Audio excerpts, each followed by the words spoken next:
Hello, everyone, and welcome to another episode of Dark Rhino Security, Security Confidential. Today, we have another fabulous guest with us. He is Paul Hammond. Paul is a cybersecurity executive. He is an expert in many things, especially cloud computing.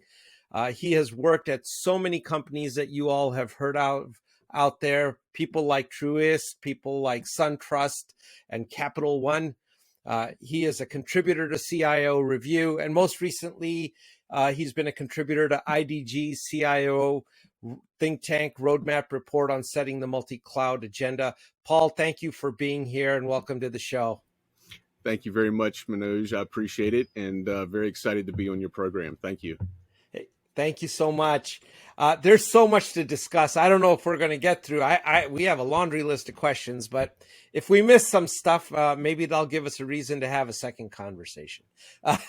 So, to start off with, one thing very interesting that I noticed on your profile is how you started your career. And, there's a lot of folks that listen to this show who start from very, very humble beginnings. And there's this notion that, because I was X, or I'm just a SOC analyst, or I am just that word, just whatever. And how will I ever be a CISO or a CIO or a CXO of any kind? We like to break those boundaries, and you've done that and done that very, very successfully. So give us a little bit of background on how you evolved your career, how it all began and where you went, how you did it. Sure. Thank you. So when I came out of high school, I had planned on being a business major, but majority of my friends, they were 2 to 3 years ahead of me in school. So when I was finishing, they were coming back. The opportunities that were being proposed to them were, hey, manage this fast food restaurant. And this was after, going and getting an MBA in something. And to me, that was not what I wanted to do, was to have an opportunity of managing a fast food chain. Not that there's anything wrong with it. That just wasn't my goal, but that was the opportunities that was being presented to people that I knew that were coming back from college with these degrees. So at that point, I was like, you know what, I'm gonna take a little bit of time off and in between school. And I worked full time 11th and 12th grade years. But then I also coming out, during that break, so to speak, I was working 2 to 3 jobs at a time usually, so I could make ends meet. I worked framing houses in Florida. I was in Florida when this happened, so good times in the sun. Framed houses for several months, and then had an opportunity to go and clean pools, which it actually paid a little bit better. Wasn't as dangerous as getting, 40 feet up in the air with no type of, tie-offs or anything like that, and trying to frame houses. That's interesting. So I moved over into, cleaning pools for a little while, and finished up my 2-year associate degree at a technical college in Florida, and worked full time while I was doing that. I was putting myself through school, and my father had come up and bought my grandfather out of his business here in Virginia. At that point in time, my grandfather was getting up in age and wasn't able to, keep up with the volume of work and the technology changes that were coming. So my dad had asked me to come back up to Virginia and help him run the shop. So it just so happened when I came back, that was right at the point in time when cars were going from a lot of very mechanical controlled type cables and stuff like that to electronically controlled and controlled by the computer. So I actually... Was this like the late 90s, early 2000s? Yes, correct. Late 90s, early 2000s. Well, it was really the late 90s. So the latter half of the 90s. And this was probably like 97, 98 time frame. And I came back up and started helping him. And I used my background in computer science from components and working with chips to actually start to troubleshoot the issues with the cars. I'd gotten to a point to where dealerships, when the dealership couldn't figure out the problem, they were sending the stuff to us. So their computer, the handheld device that plugs into the port, that today, from what I understand, they've gotten very sophisticated, but I take it back then they didn't have that, or even today they're not that capable. Yeah, there's still, and I still catch service managers like not troubleshooting things properly, but it's hard to tell them, hey, I used to do this. This is why you're doing it wrong. But there can be a lot more to it.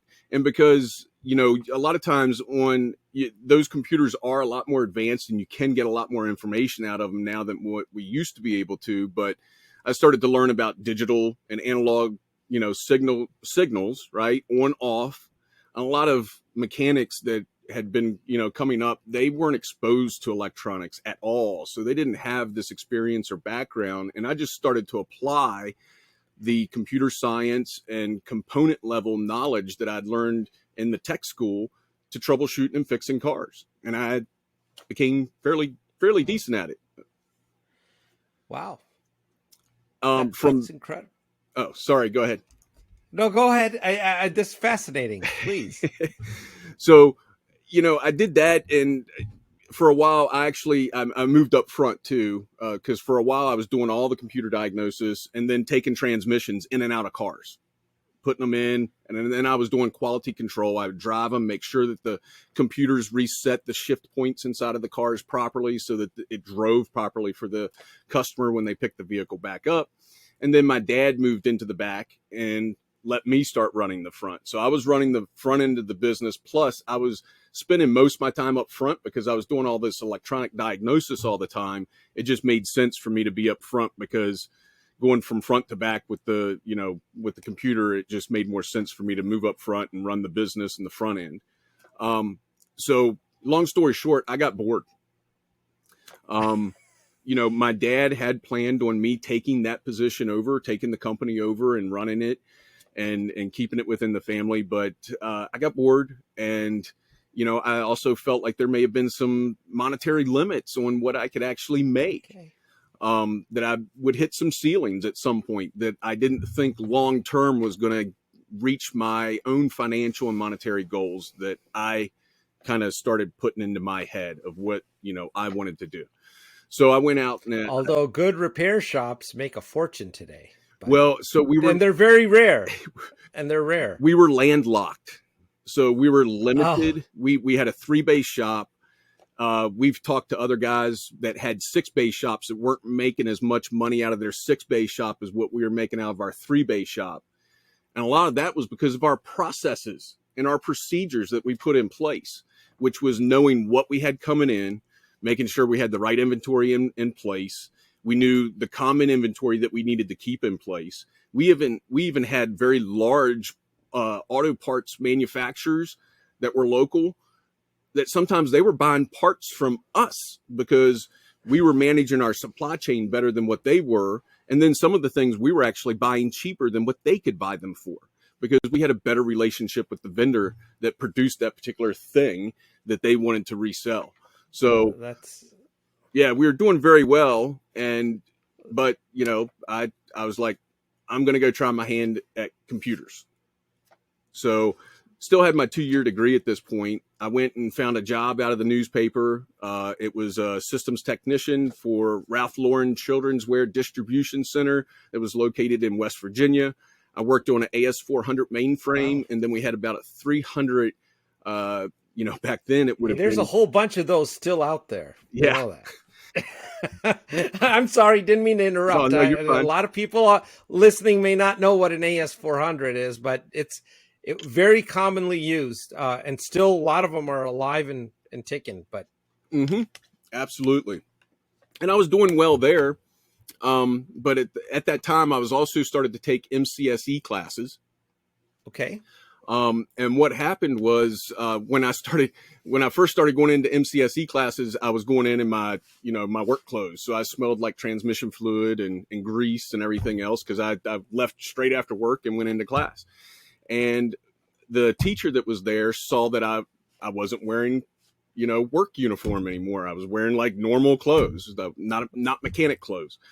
And he's like, well, did you change jobs or something? I was like, yeah. I went off and got me a job, systems technician up here, told him what I was doing. And he was like, you know what? He's like, we've been looking for a web engineer. And he goes, I know you haven't done it before, but I think you may be a good fit for it. So I go and I interviewed for a web engineer job. I'd only been a systems technician for about 6 months, but he saw that I made that jump, right? I made the career jump. Yeah. And, he saw what I was doing in class. So he felt like I'd be a good add to his team. So I went up there, I interviewed, I landed the job. And that was ECI, E-Commerce Solutions. They were located in Reston, Virginia. And when I first got there, I actually used, I don't like to tell too many people this because it gets looked on poorly, but I did telemarketing for a little while to pay bills and put myself Hey man, school. There's nothing wrong with that. Inside sales is a real job in any company. Yeah. And, anytime I felt like the company was doing something that wasn't honest, I usually left because after that, I couldn't sell anything for them. I realized, I was like, oh, they're doing that. And I was like, I got to go find another job. So, but during that, I learned, I evolved, being able to talk to people on the phone, and also learned how to put people at ease on the phone, because when you call people as a telemarketer, they immediately know, I don't want to talk to you. Right. Well, one of the key projects we had there was migrating 3,000 websites and their DNS and email from one system to a new system. So when I first got there, they had 3 contractors working on it. They still had a stack like that. They're going through papers and going, okay, this customer's done. This customer, I got a recall. And I came in there, listened to what they were doing. And I was like, I know what the problem is. Nobody, they all think these people are faking it, right? And they don't want to talk to them. So I actually used my telemarketing skills. I ripped through that whole stack and finished that whole stack in 2 or 3 months. And that other team of 3 people had already been working on it for 6 months. So shortly after that, they put me in charge of about 50% of their production operations e-commerce platforms that was generating about $10 million in transactions per month. Wow. Yeah. And then shortly, I was there for about 4 years. And then shortly after, I joined there about 2002, the internet bubble was bursting. So all of our senior guys were either getting laid off or they were leaving the company. I was still pretty green, about 4.5, at that point I was 2.5 years in the industry. So people are just coming to me and they're like, hey, Paul, you ever run DNS before? No. You want to do it?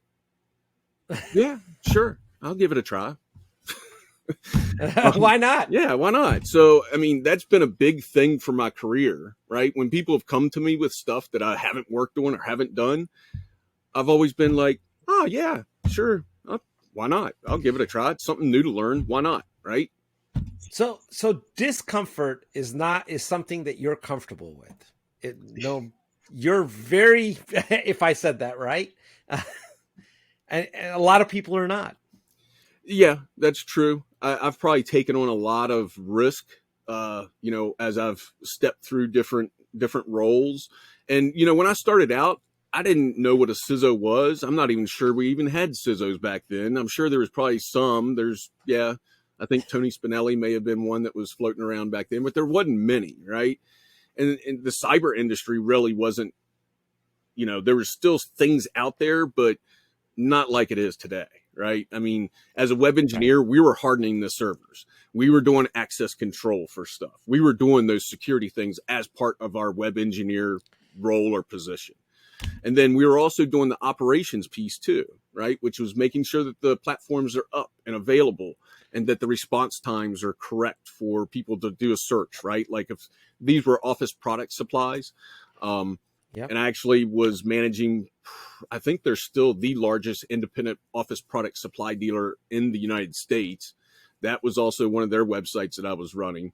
And during that time when everybody was leaving, I was also on call for 6 months straight. I carried a pager. There's many times me and my, now wife, she was my girlfriend then, we were out having dinner someplace, and I was like, oh, pager went off. I was like, check right now. I got to go. And the person would walk over with the check and set it down and go to walk off. And I'm like, no, you stay right here. I'm like, I got to go now. Right. And I'm, signing the check and throwing it at them and running out the door because I still had 15 minutes to get back to my house. But I wasn't going to stay home for, 6 months straight, especially when there wasn't a pandemic back then. So, I went ahead and filled those roles. Actually was able to take the uptime on those platforms from like a 99.75 up to 3 nines. I think we were about a 99.98 uptime and availability for the platform when I left. And then, and see, to our listeners, that may not seem like much, but the reality is that 0.2 of an improvement is on a logarithmic curve, if you will. Yeah. So it's non-trivial. It's like the Richter scale. There's a big difference between a 3 and a 3.5 magnitude earthquake, and it's the same thing. Mm-hmm. Yep. And the same thing with security controls when you implement security controls, because I'll use that same methodology there as well, where we'll have like 60% of the controls implemented. Going from 60 to 80%, that's usually kind of cake, right? It's pretty easy. Once you start putting focus on it and targeting the work and going after it, you can do that. But when you get up to that 80%, up to, 90s and up into the higher 90s, it's a slog to get through that and make improvements to actually get that needle to move, right? It's a lot harder to get that needle right to move. Well, and a lot of that is also, I would imagine, at least from my experience, in processes that integrate across those controls as well to make them operational. Yes, absolutely. So, when I was starting out, I never thought CISO or anything, but what I did start thinking was I want to move up, right? Take on responsibility. I learn more, I become more valuable, and I move up. One of the key things, and especially people starting out in the industry, one of the best pieces of advice from my first mentor, Will Arias, who's now a fast track architect at Microsoft. I still talk to him on occasions. We're just busy and miss each other a lot. But one of the most important things that he ever taught me when I was starting out was, if you want to move forward in your career, you will document everything you do so that the person that comes in behind you can pick that document up and should be able to do that job either 100% or 80 or 90%. He said, that's what's going to free you up so that you can move on to the next interesting thing that you want to work on. But if you get that, go ahead. That is sage advice. But you were saying, but what's the but in this? But if you don't do that, what happens is you get pigeonholed, right? You become the guy for that, or girl, right? Guy or girl, excuse me. But you become the person that's known for, email or distribution lists or, this or that. And I've always wanted to learn as much as I possibly can. I probably, have some attention deficit disorder probably someplace with me, but that's part of why I got into computers, right? Because it's always changing. There's always something new to learn. And especially with the threat actors, now there's always some new piece of ransomware or malware that they're putting out that does this and that. And you have to figure out how that happens and how do I prevent it from, being able to get onto our machines and taking all those different things into account. But you know what, Paul? I think you gave away a big secret there, and it's a very important one. And I'm going to repeat it: that you want to document the heck out of what you do so you can move on. I think a lot of people, what they fear is that they're going to put themselves out of a job. Yep. They're really uncomfortable with that. They're like, well, if I'm the email guy, I'm really valuable, and I could probably spend 10 years just doing that and be safe. And in safety, there's no progress. Exactly. Right. Exactly. Right. And a lot of times when I start to hit like a comfort, like there's not much more I can do here, I usually find myself wanting to move And that's, part of the moving on has been opportunity to do more, take on more responsibility, challenge myself to do things that I hadn't done before. Like a few years later, and, I went from the e-commerce platform, I went to a biometrics company. I started getting involved with government work there. Was at the biometrics company for, several years. They actually hired me on to do help desk because I got laid off from the e-commerce job. I got laid off from there. Wow. Yeah. Even though I was running I'm sure you weren't unemployed for very long. Well, actually I was, because the problem was when I got laid off, I only had about 4.5 years of experience. I only had my 2-year degree. Right. Don't you think that can be a false god too? How much experience and whatnot. It's really about the attitude. I mean, what I'm listening to here is having that can do, and I'm going to get it done. I don't care. Exactly. And I look for more aptitude and attitude than I do certifications, school, or anything else. Because when I was sitting at the e-commerce place, I can tell you right now, the guy that had his MCSE and had his 4-year degree, guess who he turned around and asked what he should do when he fixed something? You. There you go. And then that frustrated me, because then I found out he's making what? And I'm making what? I'm like, well, that's not fair, right? But during that time, it was probably around 2004, they laid me off. And because of that, so the internet bubble, right? I'm in Northern Virginia. There was all kinds of people in the market because so many internet companies had shut down. And a lot of these people had 5, 6, they had me by 2 years of experience, 2 years of work experience. And they had me by a 2-year degree. Most of them had their 4-year degrees at this point. So, and I didn't have my 4-year degree, but people were using that. You don't have this certification. You don't have a 4-year degree. Therefore you don't qualify. And I'm like, yeah, but I know how to do this. Right. But I wasn't getting through the resume grinder. So I had about 6 months before I actually found we want somebody to run our desktops, right, and run help desk for us internally for this biometrics company. And I took that opportunity because I wanted to pay the bills. So I took that opportunity. I was there for about 6 months, and I'm sitting there in a meeting, and they said, wow, we just won this contract with I'm not going to say it was with a large system integrator to do the transportation workers identification and credentialing system. The large system integrator said, hey, you've got the biometric engine piece as part of this subcontract, but we want you to run the data center too. Well, as I'm sitting there at the table listening to a bunch of VPs and SVPs and C-levels talk about winning this contract and how excited they are, and now they've got this problem because the system integrator wants to give them the data center work. So I'm sitting there and I go, did you guys look at my resume? And they're like, yeah. And I'm like, so like running data center stuff is like what I was actually doing before I came here to do help desk. And they're like, really? And I was like, yeah, it was running about, 200-300 servers. We had our own data center and we migrated the data 10 center. 10 million in transactions a month. Yeah.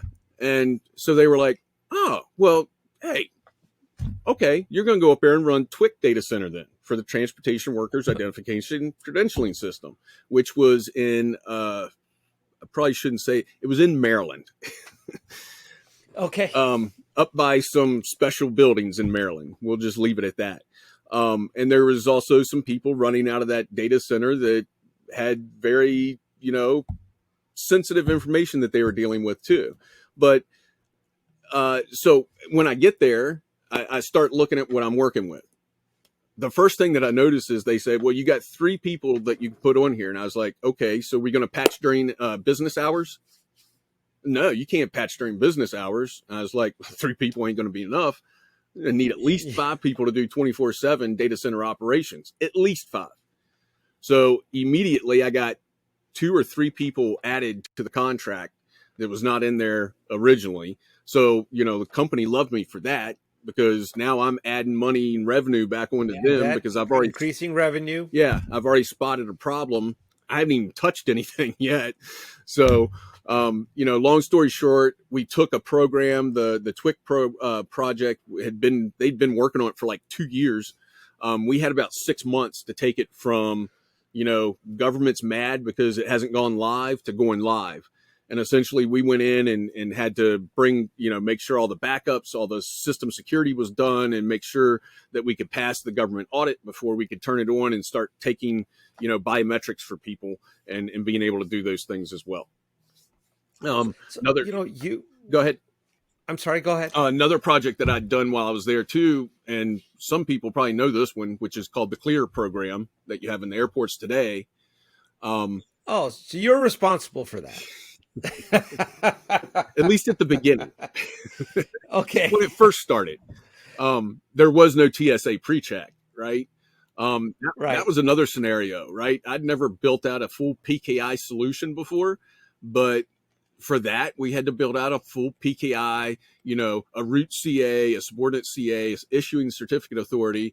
And the only thing I'd done before was I stood up a CA in our dev environment when I was doing the e-commerce stuff. So we didn't have to pay for certificates, because back then you had to pay like $800 for a certificate for a web server. And I figured out, well, I can just generate these certs internally and just tell our endpoints to trust the cert. We'll keep rolling them like we normally do on a yearly basis. But then, we saved, tens of thousands of dollars putting $800 certificates on each one of those servers like they were doing before. Now, would that still work today, given the fact the browsers pop up and say, well, this isn't issued by issuing authority? So I believe I haven't tried it. I think that's a good point. Now you've got me interested and curious. Now I'm probably going to want to go test that, because I'm not sure. You should be able to stick it in a trusted store and be able to get your browser to trust it, though, as long as you can do that chain of trust. But you have to have the right certs inside of your trusted certificate store. That I'm curious, because that could be a chunk of change, depending on how many servers you're running, right? But I've noticed it quite a bit. And some of these browsers, without naming names here, get really intrusive, and they're like, "Nah, we're not going to even let you pass Go and collect 200." This certificate is not legit, so it doesn't work. Yeah, and I've had that with some of the browsers, and I usually I've always got multiple browsers I'm working with too. So, well, let me switch just for a second back to something you said a little bit earlier about malware. And one of the themes in what you've described to us thus far, and there's been several themes, but one of them that I caught was how you have dramatically increased the efficiency in processes and expedited delivery on whatever needed to be done.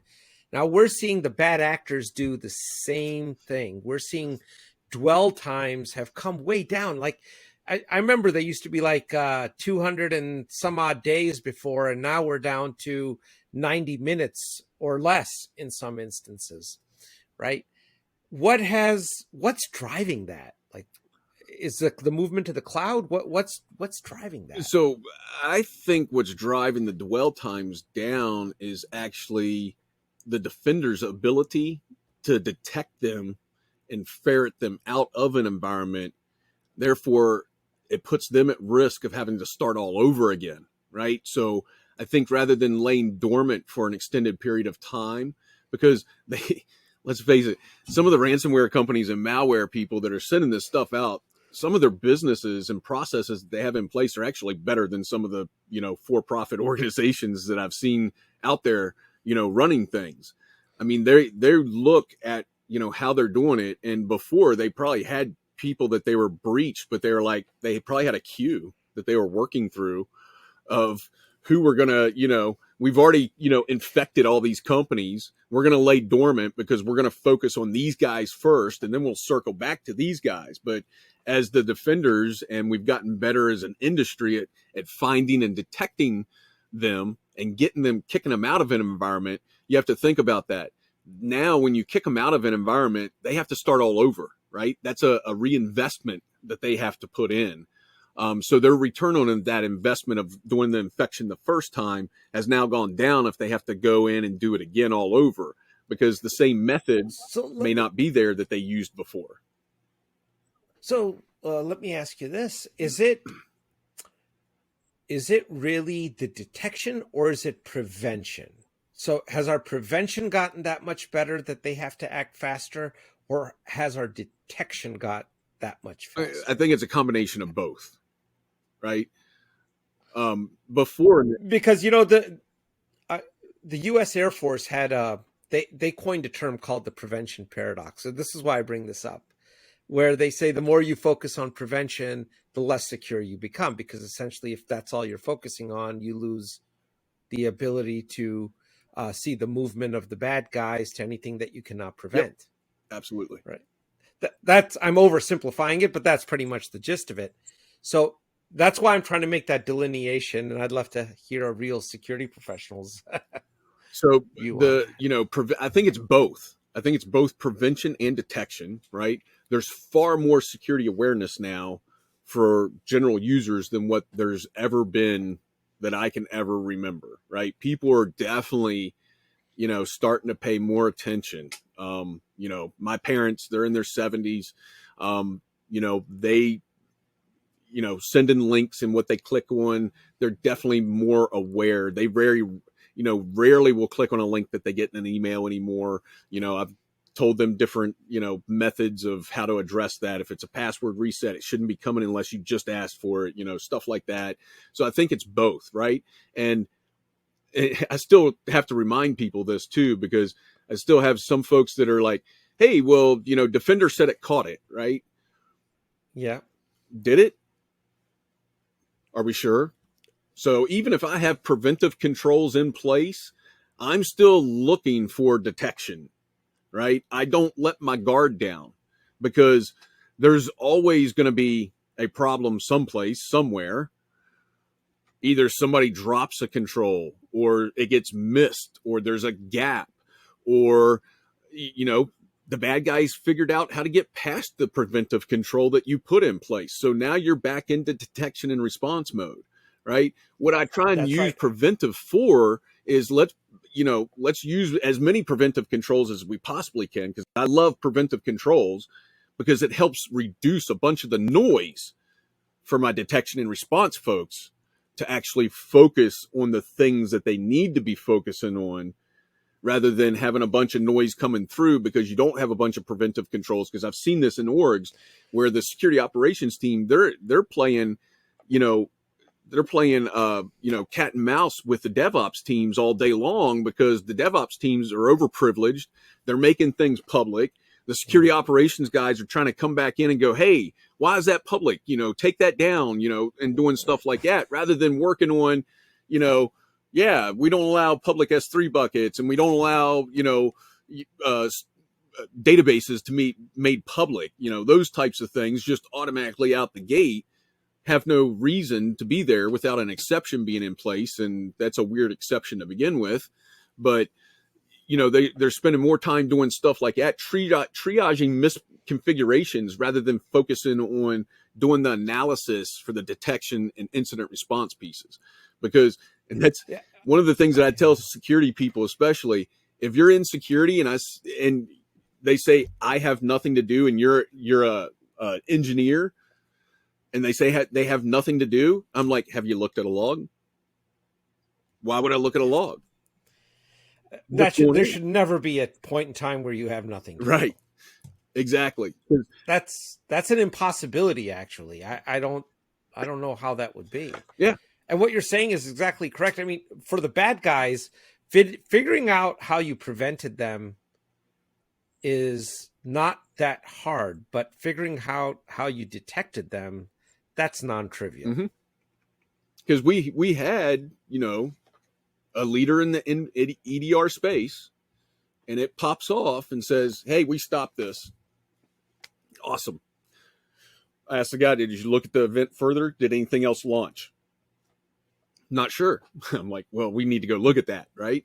And sure enough, we started looking, And there was multiple, even though it caught the initial piece of malicious software, there was multiple processes that spun off in the background that were able to spin off that were not being detected and responded to with the software and the product, right? It required additional analysis. We had to go in and do some decryption on the MD5 hash to pull a domain back. Then we started blocking the domain. Then we started getting more intelligence out of some of that information. Then we started blocking IPs. We continued to develop that threat intelligence off of some of that information so that we could improve our indicators of compromise to prevent the additional things that we saw spawning, to try and prevent those as well. And then, nice enough, they took control of the security service and we're using it. How convenient. Yeah. And using it maliciously, right? Because we were seeing where they're trying to decrypt the traffic using the security process inside of that memory space. And they were doing weird things inside of that space. So, but, if you just took the alert at face value when you first looked at it, hey, we caught this, detected this, and stopped it, and didn't look at what came afterwards, all of that would have been missed. And see, that points to where security really needs to be. And I think prior to the show, you were on this just slightly about it being a team activity. And this is a great exemplification of that. Mm-hmm. Just because some automation picked up something, that team still better be vigilant and operate as a holistic unit to find all these ancillary things that happen. Yep, absolutely. Right. And I think sometimes that aspect in cyber, there's a lot of compartmentalization that I'm an analyst, I'm a threat hunter, I'm blue team, I'm red team, I'm this, that, and the other. I think it needs to be more of a we're on the same team. Yeah, kind of. Absolutely. Even so, when I was an enterprise security architect at Capital One, yeah, I was friends with some of the guys that were on the red team, right? So when I was working and doing consulting with the lines of business on security controls to put in place, and when they were trying to negotiate certain types of controls, and I was trying to explain the threat vectors, a lot of times, if I felt like my message wasn't getting across, I would go back to my red team friend and say, hey, this environment over here has these types of problems. I'm having trouble trying to get them to comply. It would be helpful if part of your operation included something like this, so that, because when the red team runs into it and that report goes up to the board, usually those things get fixed, right? When the red team is showing, hey, I use this and this and this, it definitely gets a lot more visibility. But, I use stuff like that with the red team guys. And there's a couple of times I was walking through a parking garage in some of the buildings and I saw some of Cat 5 wiring out there. I would go and tell the red team guys, I'm like, hey, I don't know if it's our wiring, maybe it's somebody else's wiring, but maybe worth taking a look into, because I could easily go into that parking garage, splice that, put a sniffer in there, and start sniffing all the traffic. Yeah, I really hope that's not a true story. Yes, it is. Were they actually running? Was that public exposure of those cables? Okay. Publicly exposed Cat 5 blue cable running through a cable tray in the parking garage. Parking garage was unsecured. I think I can do one better than that. So I had this is another honest to God true story. I think I mentioned on another episode, so our listeners be like, not that one again. But there's a well-known production house whose movies I can guarantee you have seen, and they have not one CISO, multiple CISOs and multiple CIOs. So we're not talking a small company. Mm-hmm. It's giant Acme Corp. And when a movie is done, the final cut was going on a publicly exposed server out there. Mm-hmm. Because you know what? The editors who actually, there's no more cutting room floor like days of yesteryear. It's all done in the computer. And that's what they had, was a shared mega drive of some kind that was open to the planet. And you think about that, like, what was the investment in this production? $100 million, $200 million. Mm-hmm. and you could get access to it without, you don't even need to break anything. You just needed to find the server and download it. I was at a company, and one of the developers, he said, "Hey, I need an FTP site to transfer some files with some folks." I was like, "Okay, no problem." Oh, this is gonna be good. This was early, right? It was early, and so we stand it up, and I was like, "Okay." So I said, "Do me a favor." I said, "Do not go in and turn on anonymous access for FTP." I said, "We'll set up usernames and passwords," and I went ahead and I set some of those up for him. Long story short, about, what was it, maybe 2 months later, operations manager comes to me and he's like, "Why are we seeing all this traffic going to such and such server?" I don't know. And it was into our dev server, right? And I start looking, and I'm like, "Well, wait a minute, that's the server that we set the FTP up on." And I was like, "Hey, Alex, you still running that FTP server?"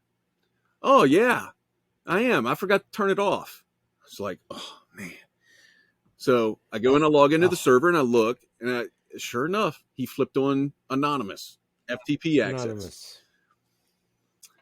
Let's just say a lot of adult content was loaded onto that FTP server and was being distributed all over the place. Oh, man. So I had to go back and... Well, somebody was having a good time with it. Yeah. There's stories, you know, we should at some point get a bunch of folks together and do like our top 10 screw ups that we've seen out there. There's some stories that we could tell that would be very, very interesting. That's funny. Yep. So let me ask you about, you know about cloud security inside out. There's a myth out there, and this is for all our listeners, where you have executives that are like, well, we're using Microsoft 365. We're on Amazon. We're using S3 buckets. Amazon takes care of our security. We don't have to worry about that anymore. What can look, I can't make this stuff up, man. It's not this. Yeah. I see you laughing, but I can't make it up. So what do you say to that crowd? So this is probably going to be my shortest response that you've gotten from me, which will probably be the most appreciated response, probably. No, this has been fantastic. So I love it. My response to those that think that the security is all baked in for them and that their job is done: you are a breach waiting to happen. It's just a matter of time. Sooner or later, if you think that your cloud service provider has, and you're done with security just because you're using M365 or you're using Amazon for your cloud infrastructure, you couldn't be more wrong. You have a ton of work. They are only securing part of that stack. You are still responsible for a large portion of the stack above that, depending on whether it's an IaaS, a PaaS, or a SaaS offering. There's still a lot of work that you need to be doing in order to control that attack surface and that plane properly. Well, folks, you heard it. Paul said it, not me. So when I say it, people are like, "Oh, well, you're an MSSP MDR firm, so you guys have your own self-interest in this thing." Oh, no, real CISO said it, so you heard it, and I hope you act on it. And I've been, it shouldn't matter who's saying it, because I've had those conversations with people too, where guys that worked for me were trying to tell somebody they needed to put a security control in, but I had to come on a phone call and tell the people the exact same thing he'd been telling them for 3 months, just so when they heard it come out of my mouth that, oh, well, okay, well, he's got a title. The title shouldn't matter. What we should start thinking with is our head and logic and what the real threats are that are out there, rather than letting titles get in the way of someone, making a good, solid, sound judgment statement. Well, that's just too damn logical, so we're not going to do that. That's typically how that goes. So now, we only have a couple minutes here, and boy, we haven't even gotten through the first 2 questions. There's no way we're going to. But let's stick to the cloud then, because I know there's a lot of movement there. Has the attack surface in fact been dramatically enlarged by this movement to the cloud and remote work? Yes. As all the Unfortunately. What's the cause behind it? What's changed in the? We always had laptops. We always had servers. What's changed? So the biggest change was probably the pandemic, right?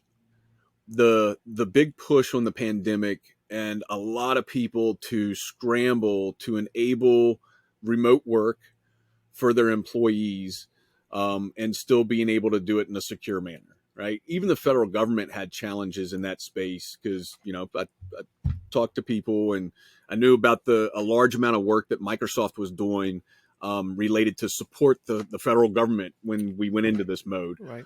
So I think the pandemic's been a big part of it. We still lack all the necessary, we're still short on skills and talent. And I know a lot of people, trying to get into the industry as well. But we still lack the skills and talent to, be able to properly securely move workloads. Like all these different companies, they've got people, there's not enough knowledge and experience out there to help all the companies that are trying to go and put stuff in the cloud now. So a lot of people are doing it the best they can, and they don't even realize the risk that they're bringing onto their company because they don't know. But they're trying to do the right thing by, trying to make their company agile and being able to respond to business needs quickly by using these cloud services.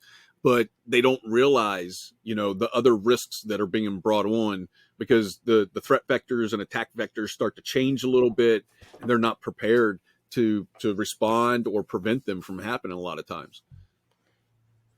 Do you have your version of the CISA top 5 or 3 things that a new company should absolutely be doing that when they're looking at mobilizing in the cloud?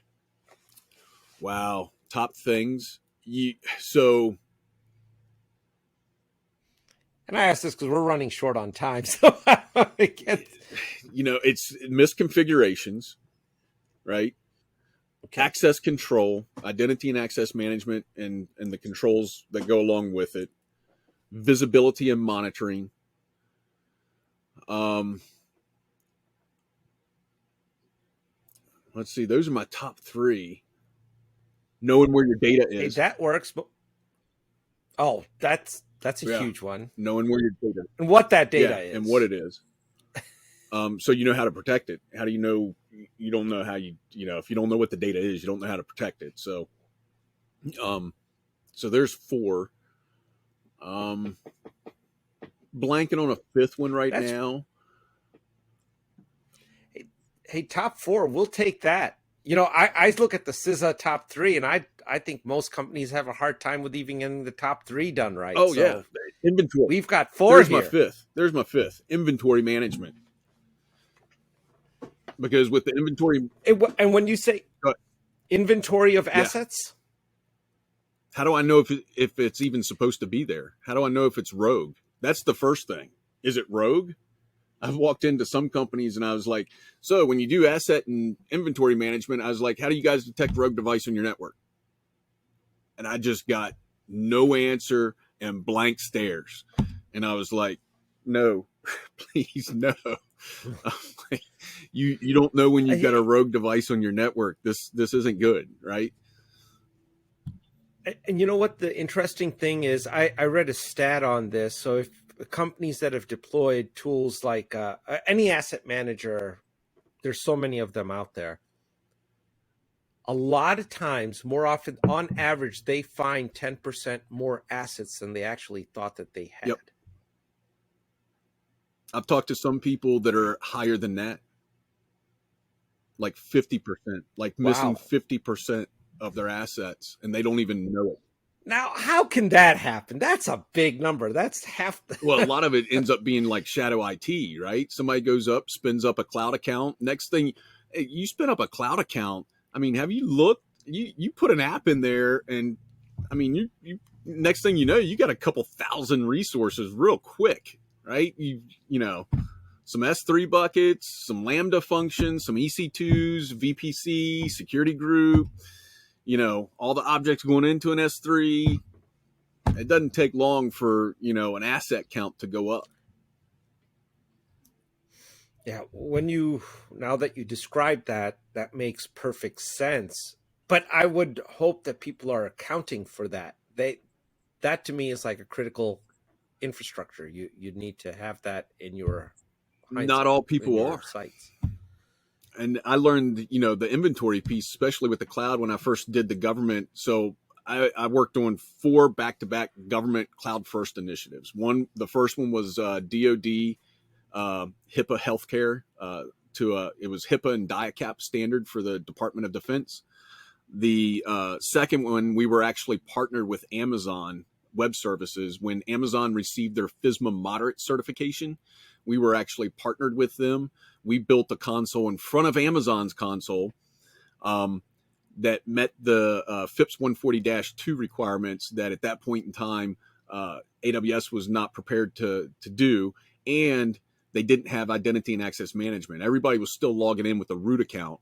So we built an abstraction layer in front of their console that allowed us to do identity and access management in front of the AWS accounts and handle that, along with a full security stack that I'd built out inside of AWS with enterprise tools that had never actually been run in a SaaS manner inside of a cloud platform. So, well, that's very cool. And then there was, and you know what? We want to get more into that, but we promised you that we would have you out of here in an hour. We've only scratched the surface, Paul. I mean, this has been delightful. When you're available, would love to get you back and get into more details on some of these other things, but you've had some tremendous insights. Well, thank you. It's been a pleasure being on your show, and I appreciate the invite. I've had a great time talking to you. Oh, yeah, we've had a great time listening, and there's a lot of wisdom there. Would love to have you back, and it's just been a great conversation, and we're going to be respectful of your time so you can get to your next meeting, but this is fantastic. We'll look forward to. Don't be a stranger around this. Absolutely. Thanks, Paul. No problem. Thank you.